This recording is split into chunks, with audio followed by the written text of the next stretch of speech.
So I've got a bit of a cold, so bear with me while I go through these first 3 prompts for Inktober. And no, it's not the Rona, so get over yourselves. Day 1 is crystal. And the idea I had for this was sort of like a post-apocalyptic kind of feel to it, where there are these sort of mutant beings running around and they can basically detach their heads. And what they can do is they can put some other heads on if they want.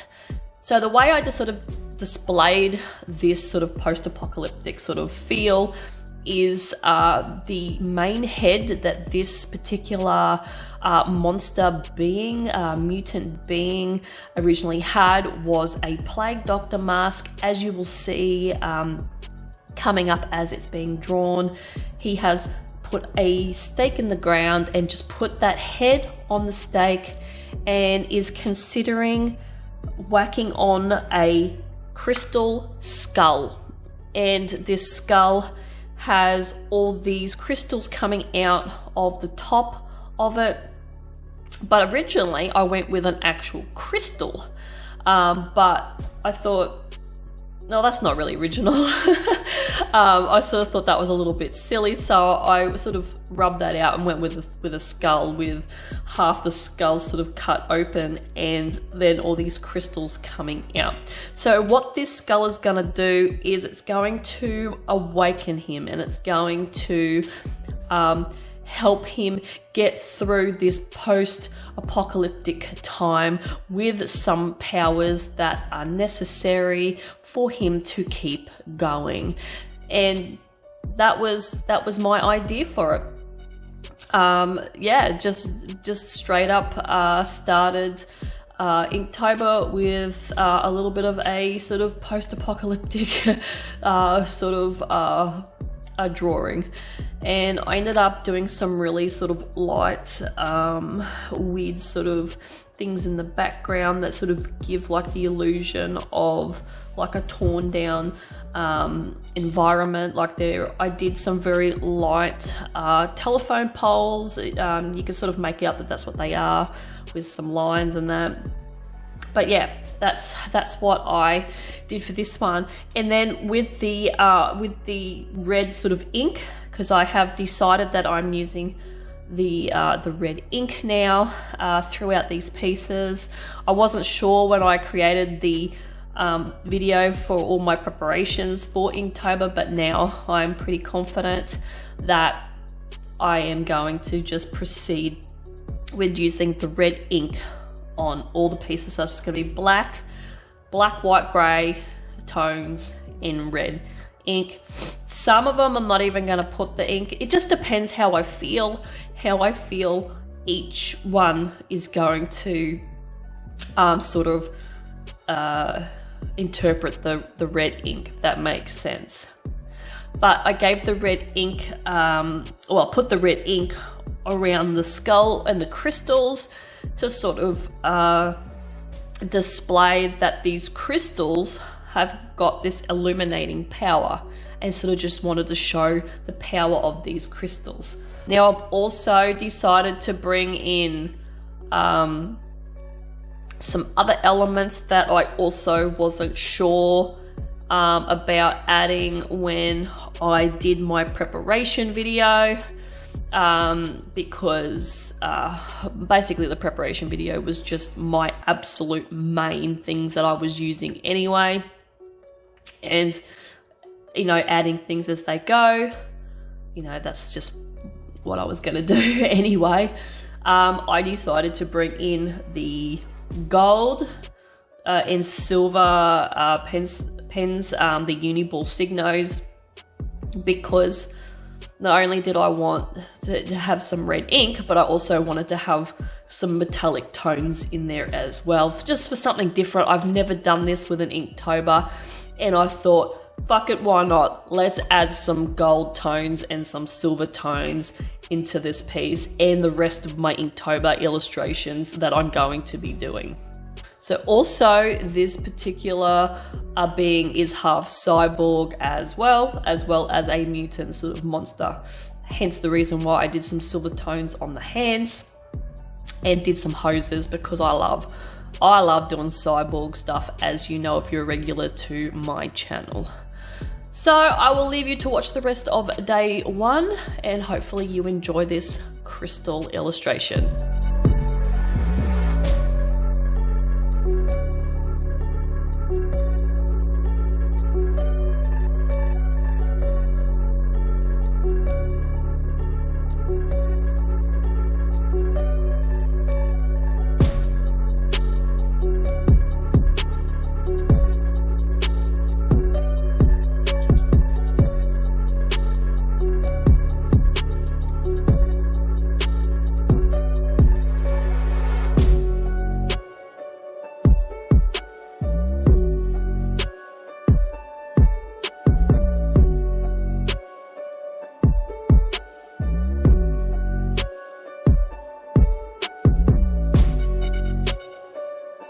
So day 2 is suit, and I knew straight away with this one I wanted to do a monster that is wearing a suit, and he thinks that he is so dapper and he is having a great time in his little suit, even though he's just this weird ass monster.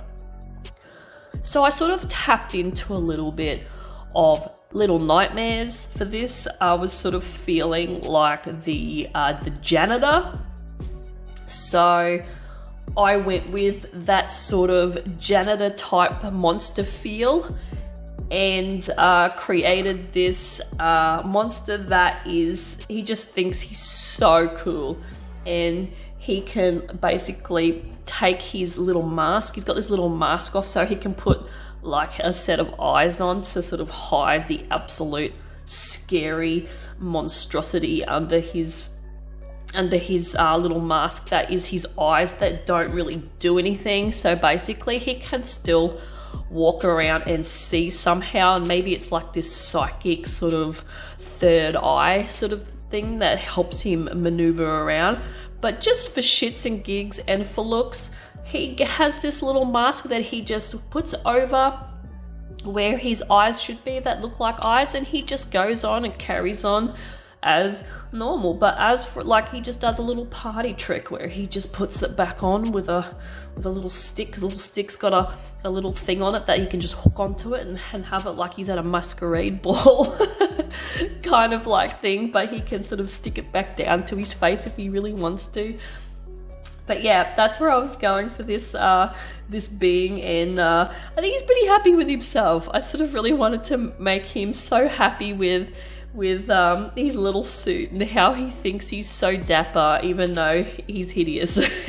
Like all of these illustrations that I'm doing for Inktober, these are things that just sort of come out of my head, and then if I really want like a reference on something, I will just go and have a look at like a certain type of thing that I'm looking at, like either a pose or you know, like a bottle or something like that I'm not too sure of which way or which shape I'm gonna go. But most of this is just sort of, I will sit down, and what I will do, and I do this for every Inktober, I sit down and I will look at the prompt word, and then I'll close my eyes, and then I will like visually visually see something in my mind's eye, and then I sort of go from there with this feeling and this vision that I have in my brain of what I'm going to do for each piece and each illustration and each prompt word. And that's how my brain operates most of the time, well, basically all of the time with these sort of prompts. I no shit sit down, close my eyes, and sort of like do a tiny little meditation, and then have all these images flow to me. And that's just how I do it, because my brain is like the Akashic records of just disturbing images.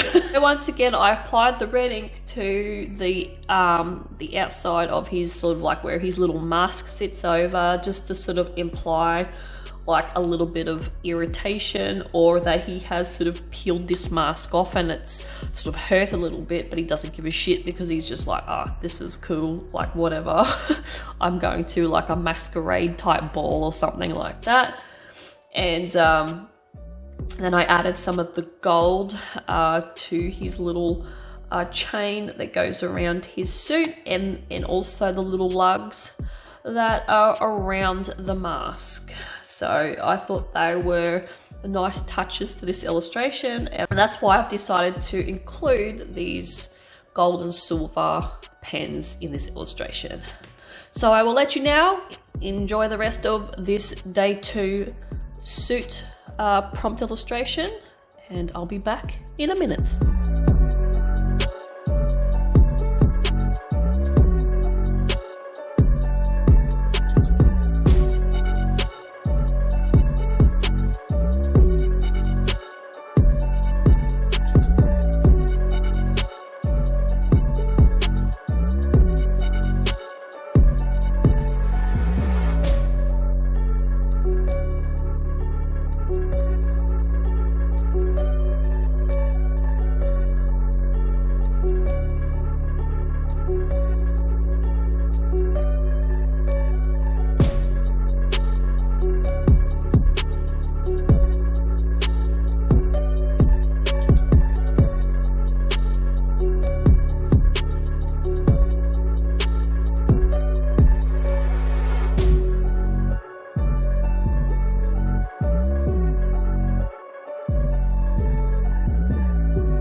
So the last prompt in this video for today is day 3, and it's vessel.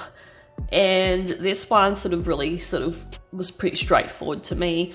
Like visually, I wanted to do a creature, a monster that has been preserved by somebody in a bottle of preserving liquid.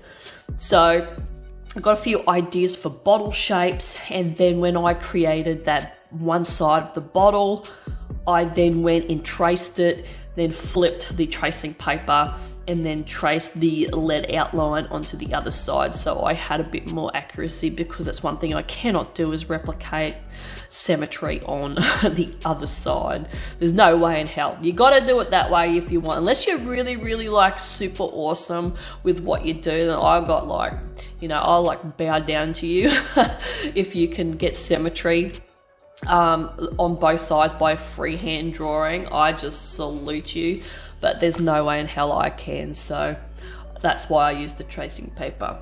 So this creature, I don't know, it's like a sea creature. It's like a weird, like mermaid type, eel type, creepy as hell being, and it's been discovered, and the person who's discovered it has like handed it over to like some scientists, and they've like cut this little thing open to see what the go is with this being. And then what they did is they sort of had finished with it and decided to preserve it for now until they want to like do some more experiments on it or whatever. So they stuck it in this jar full of preserving liquid, and to keep this thing kind of propped up, they got a cork and they pulled some of the hair through so it keeps it upright, and then just sort of jammed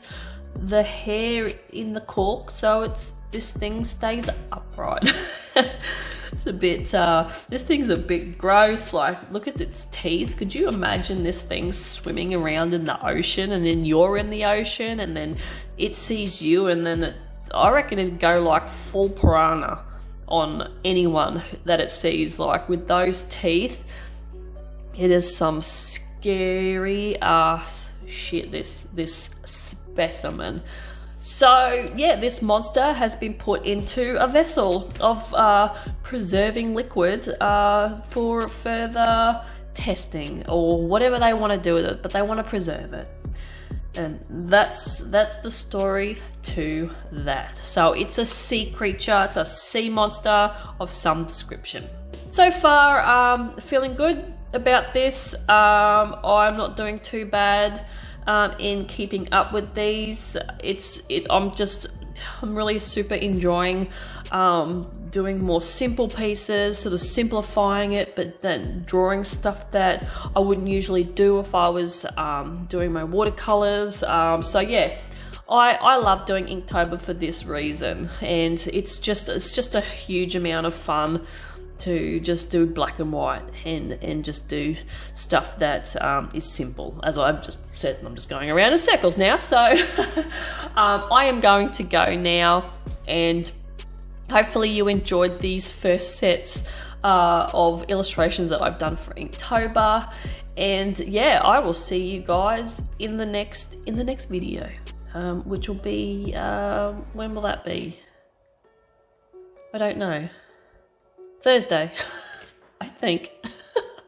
I don't know where I am. I don't know what time it is. And I certainly don't know what I'm doing. I'm out of here. Bye.